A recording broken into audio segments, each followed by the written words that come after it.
पर निशाना साधते हुए ओवैसी ने पहलगाम हमले का भी जिक्र किया। ओवैसी कहते हैं कि जब उन्होंने भारत के पक्ष में बोलना शुरू किया तो पाकिस्तान के जालिम लोग उनके खिलाफ बोल रहे थे और अब उसी तरह की भाषा तेजस्वी यादव भी बोल रहे हैं। सुन तेजस्वी, जब भारत को जरूरत पड़ी पाकिस्तान के आतंकवाद के उस बुज़दिलाना हमले पहलगाम के बाद, तो जब मैंने भारत के पक्ष में बोलना शुरू किया तो पाकिस्तान के जालिम लोग बोल रहे थे कि भारत में एक ओवैसी है जो चरमपंथी है। तो मालूम हुआ पाकिस्तान के लोगों की जबान अब तेजस्वी बोल रहा है। समझा आपने? पाकिस्तान में जो दहशतगर्द बैठे हैं, जिन्होंने हमारे 26 भारत के नागरिक को मारा क्योंकि वो हिंदू थे, जब ओवैसी खड़ा हुआ भारत के सालिमियत के नाम पर, तो पाकिस्तान के तमाम लोग बोल रहे ये शेरवानी, सर पे टोपी, चेहरे पे दाढ़ी, ये एक्सट्रीमिस्ट है, ये चरमपंथी है, आतंकवादी है। तो लगता है तेजस्वी तुम पाकिस्तान से ये लफ्ज उठाए हो। असदुद्दीन ओवैसी ने यह भी कहा क्योंकि विरोधी नेताओं ने उन्हें तोड़ने की खूब कोशिश की लेकिन वो टूटे नहीं। तेजस्वी यादव के लिए ओवैसी कहते हैं कि उन्हें चुनाव में ये बयान बहुत ज्यादा भारी पड़ने वाला है। तुम जानते नहीं असदुद्दीन ओवैसी को। मैं बागों में चलकर, चमन में चलकर यहां तक नहीं पहुंचा सीमांचल को। मैं 4 मरतबा जेल को गया हूं। एक वक्त 45 दिन अकेले जेल में था, जेल की कोठरी में था। चंद्रबाबू नायडू समझ रहा था कि ओवैसी को अकेले जेल की कोठरी में रखने से ये टूट जाएगा। मैं टूटा नहीं, मेरे अल्लाह का करम था। मैं दुआएं करता था, मस्जिद उस जेल में नमाजें पढ़ता था और अल्लाह से दुआ करता था कि रब्बे करीम, जेल को जाना सुन्नत है, तू मेरी इस चीज को कबूल कर ले। और मेरे जिंदगी का अजीम मकसद ये है, जेल में मैंने दुआ की कि परवरदिगार, ये जिंदगी तेरी दी हुई अमानत है। मेरी आंख तू बंद करने से पहले मेरी एक ही दिली तमन्ना है कि गरीब और मजलूम अवाम की एक सियासी क़ियादत खड़ा कर दे।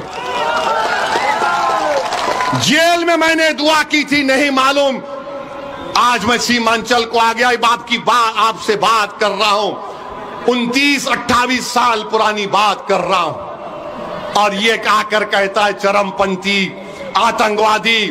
तेजस्वी तुमको बहुत भारी पड़ेगा। तो एक बार फिर से आपको जरा वो टेप हम सुनवा देते हैं जिसकी वजह से वैसे इतने ज्यादा फायर्ड अप हो गए। असदुद्दीन ओवैसी का भी मैं सवाल कर दूं, क्योंकि जब आप कह रहे हैं कि सेक्युलर फोर्सेस साथ हों, तो वो उन्होंने तो सबसे कहा बार बार कि हमने तो बहुत खत लिखे, हमने कहा कि वो हमको ले लें। एक्सट्रीमिस्ट की कोई जगह नहीं है। आप उनको एक्सट्रीमिस्ट कह रहे हैं ऑन द रिकॉर्ड? हाँ, एक्सट्रीमिस्ट की कोई जगह नहीं।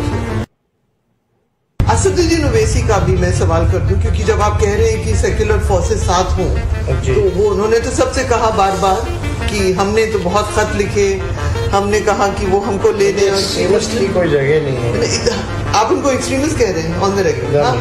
हाँ, एक्सट्रीमिस्ट की कोई जगह नहीं। तो यही वो टेप जो कि असदुद्दीन ओवैसी ने जारी किया और इसको लेकर के तेजस्वी को जमकर घेरते हुए वो ये भी कहते हैं कि बिहार में मुख्यमंत्री बनने का ख्वाब देखना कोई गुनाह नहीं। तेजस्वी कहता है ओवैसी एक्सट्रीमिस्ट है, चरमपंथी है। तेजस्वी सुनो, तुम कभी बाबा साहेब अंबेडकर का संविधान पढ़ ही नहीं सकते, मुझे मालूम। याद रखो तेजस्वी, तुम मुझे चरमपंथी आतंकवादी कहकर तुमने कोचादामन और सीमांचल की जनता की तौहीन की है। तुमने हैदराबाद, तेलंगाना, महाराष्ट्र, उत्तर प्रदेश की जनता की तौहीन की है।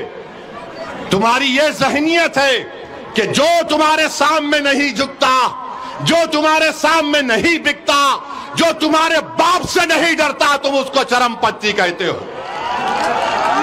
मेरे अजीज दोस्तों और बुजुर्गों, ये सोच उस शख्स की है जो बिहार का मुख्यमंत्री बनना चाहता है। क्यों मुख्यमंत्री बनना चाहता है? 15 साल परिवार को मिले, मुख्यमंत्री बनेगा सीमांचल का बेटा इंशाअल्लाह। तुम लिख के रख लो तेजस्वी, मैं हैदराबाद से जरूर आया हूं और आता रहूंगा।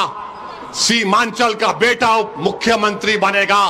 तुम नहीं बनोगे, ना बनने देंगे इंशाअल्लाह ताला। तो सुना आपने कि किस तरीके से तेजस्वी यादव को घेरते हुए असदुद्दीन ओवैसी सीमांचल की धरती से नजर आते हैं। साथ ही साथ उन्होंने, क्योंकि आपको मालूम है कि महागठबंधन में तेजस्वी यादव को मुख्यमंत्री फेस बताया गया है, तो वहीं दूसरी तरफ ओवैसी कह रहे हैं कि बिहार में जो भी अगर मुख्यमंत्री बनने का ख्वाब देखता है तो वो कोई गुनाह नहीं कर रहा। तुमने मुझे एक्सट्रीमिस्ट कहा ना, अब तुम देखते जाओ। अरे ये जबान बहुत दराज है। याद रखो, जब ओवैसी ने कहा कि 17% का मुख्यमंत्री होगा, अब्दुल्ला का बेटा मुख्यमंत्री होगा, ईसा का बेटा, फातिमा का बेटा बिहार का मुख्यमंत्री होगा, तो लोग इंशाअल्लाह, तो लोगों ने कहा तेजस्वी को बड़ी तकलीफ हुई, वो बहुत परेशान है।